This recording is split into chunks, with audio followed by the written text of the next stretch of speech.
Keeping Up with Jones, the Lonnie Jones podcast adventure, is brought to you by TKM Incorporated.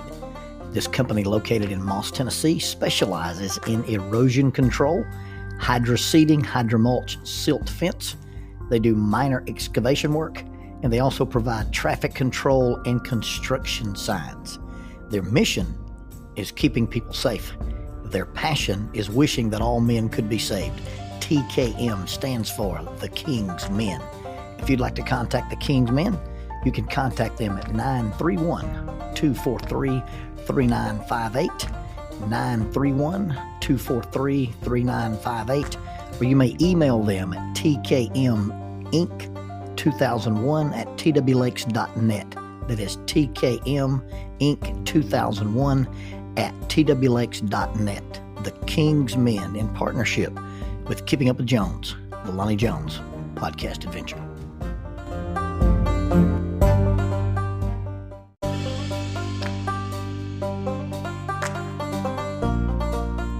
My friends at the New Hope Church of Christ in Salina, Tennessee, have invited me to share the weekend of April the 7th through 9th in a series of presentations. We'll be meeting on Friday the 7th at 6:30, on Saturday the 8th at 9 a.m., and on Sunday morning the 9th at 9 a.m. for Bible study and at 9:30 for a worship service. We'll be talking about the Christian's response to crisis, to grief, and depression in a series called The Christian and Mental Wellness. The New Hope Church of Christ is located at 3959 New Hope Road in Salina, Tennessee, and we would welcome you to come and share the weekend with us as we discuss the Christian and mental wellness.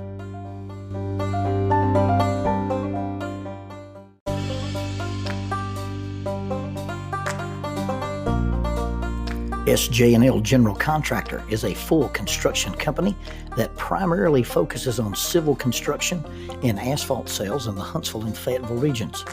Services they provide include, but are not limited to, road construction, asphalt material, underground utilities, site work, and demolition. They employ heavy equipment operators, concrete finishers, pipe layers, and CDL dump truck drivers.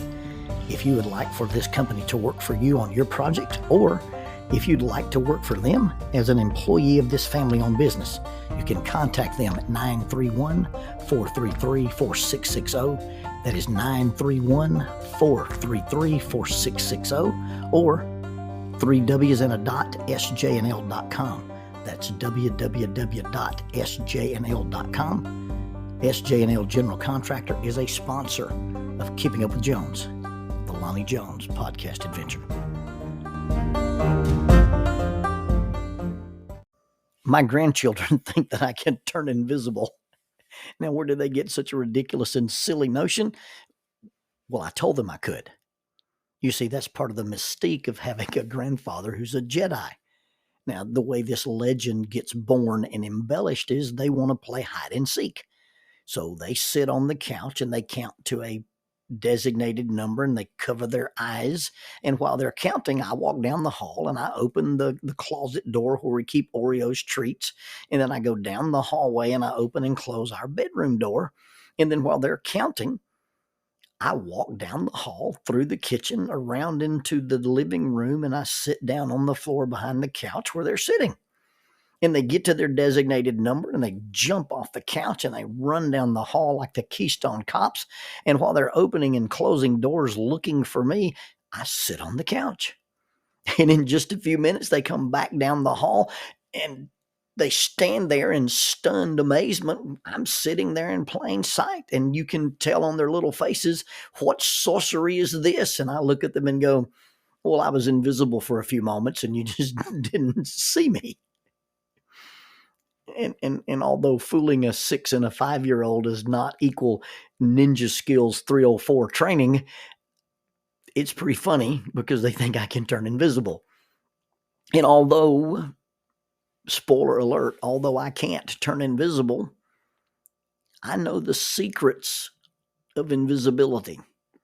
You see, I hunt deer, and if I'm sitting in a tree, and I sit with the tree or something behind me so that I'm not silhouetted, as long as I blend into my background and as long as I do minimal movements, I'm invisible sitting in a tree.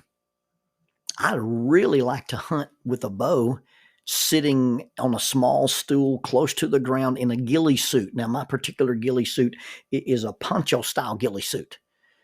It has the strips of leaves on it and it has a hood, and I wear a boonie style hat with a face mask, and I sit on this little stool, and I often sit with facing the woods so that if I turn and draw my bow, my movement is minimal. And I've killed several deer within the range of about 30 yards or less, sitting on the ground in a ghillie suit, and had the deer come up and get in range because I was essentially invisible. I was sitting in this setup in the edge of a field one day with my face facing the woods. I could see through the bushes, but the bushes were so thick I couldn't shoot through them, but I could see through them.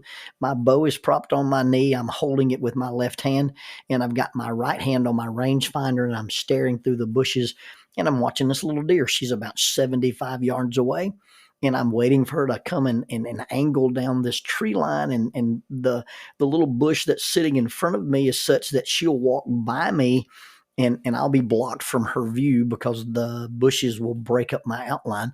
And so I'm watching this little deer, and I'm waiting on her to start grazing her way toward me, and all of a sudden my rangefinder goes black. And I'm thinking, well, the silly thing is finally run out of batteries. I bought it years ago in Montgomery when Lonnie Beth was playing in a volleyball tournament at Faulkner University. And without thinking, I just pull it away from my face. Well, when I pull my rangefinder away from my face, standing in front of me, and I mean 3 feet or less in front of me, is the largest deer I've ever seen on this property. He has walked out of the bushes in front of the little plant that I'm using as my cover. He is so close to me that with my bow in my hand, I could poke him with the arrow. Now, it wouldn't be a fatal poke, so I'm just going to sit here. I slide my hand up my body and put my hook of my release onto my bowstring. And if this deer will take one more step, I will shoot from the hip. And I'll do a short pick, and I'll bring this deer home. This is a trophy buck. It is the buck of a lifetime.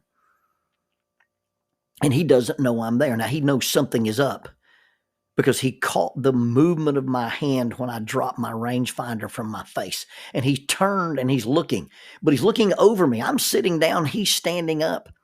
I can see his eyelashes. I can see the whiskers on his nose. But he can't smell me, and he can't hear me. I think possibly he can hear my heartbeat because I'm so geeked up and nervous, but he doesn't know I'm there. But he knows something is wrong. And this is a mature buck, and he's old enough to know better. And so instead of taking that fatal final step, he doesn't blow, he doesn't stomp, he doesn't turn, he backs. He takes 2 backward steps and then turns to his right and melts into the forest.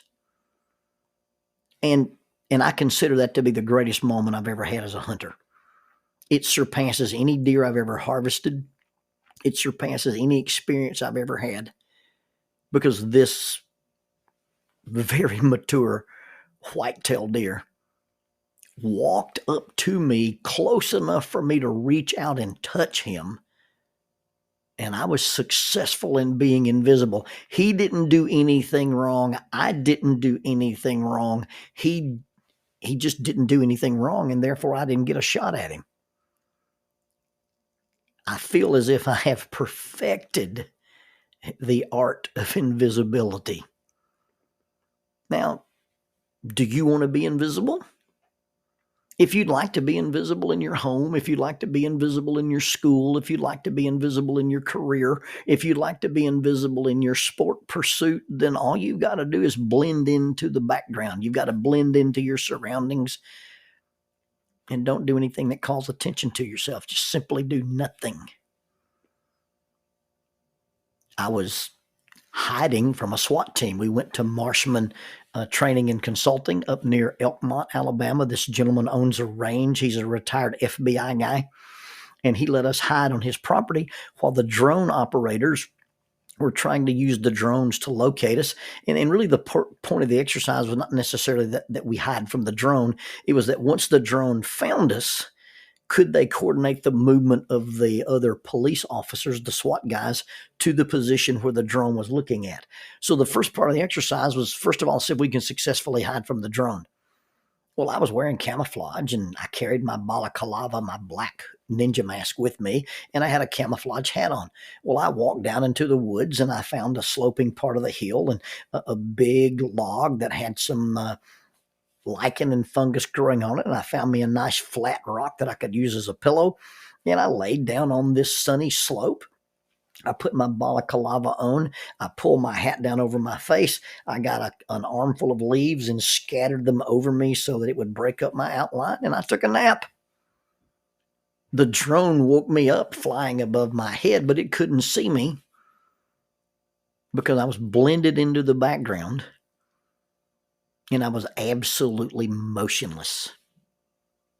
The secret of invisibility is don't stand out, don't call attention to yourself, and do nothing. And people who blend in and do nothing are invisible. They're invisible in their sport, they're invisible in their society, they're invisible in their homes, they're invisible in their congregations, they're invisible in every way of life. If you go to the Holocaust Museum, there's a poster at the Holocaust Museum that says the only way that evil prevails is when good men do nothing.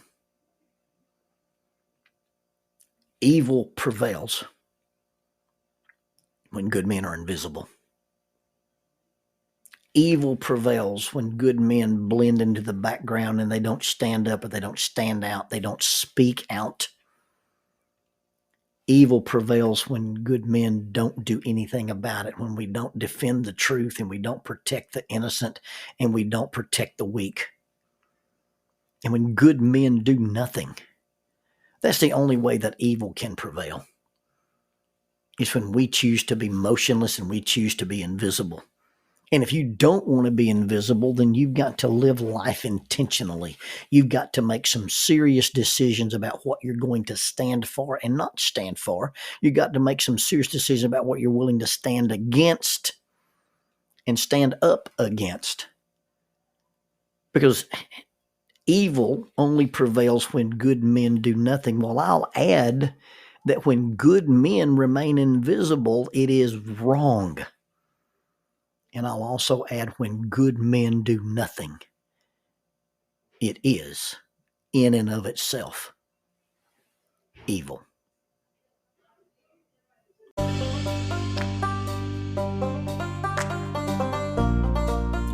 Using the tool of shortwave radio, World Christian Broadcasting literally covers the world every day with the gospel. They use two large curtain antennas. One is located in Anchor Point, Alaska, and the other in Madagascar. They send out messages that are recorded at their international home in Franklin, Tennessee. They make available 40 hours of broadcast every day. The broadcasts are made in English, Chinese, Russian, Spanish, Portuguese, Korean, English for Africa, and Arabic. They would love for your group to visit them. You can bring your ladies group, your youth group, or your men's group. Just give them a call at 615-371-8707, 615-371-8707, or you can go to worldchristian.org, find the Donate Here button, and make a financial contribution to support this work that literally covers the world every day with the gospel. World Christian Broadcasting, in cooperation with Keeping Up with Jones, the Lonnie Jones podcast adventure.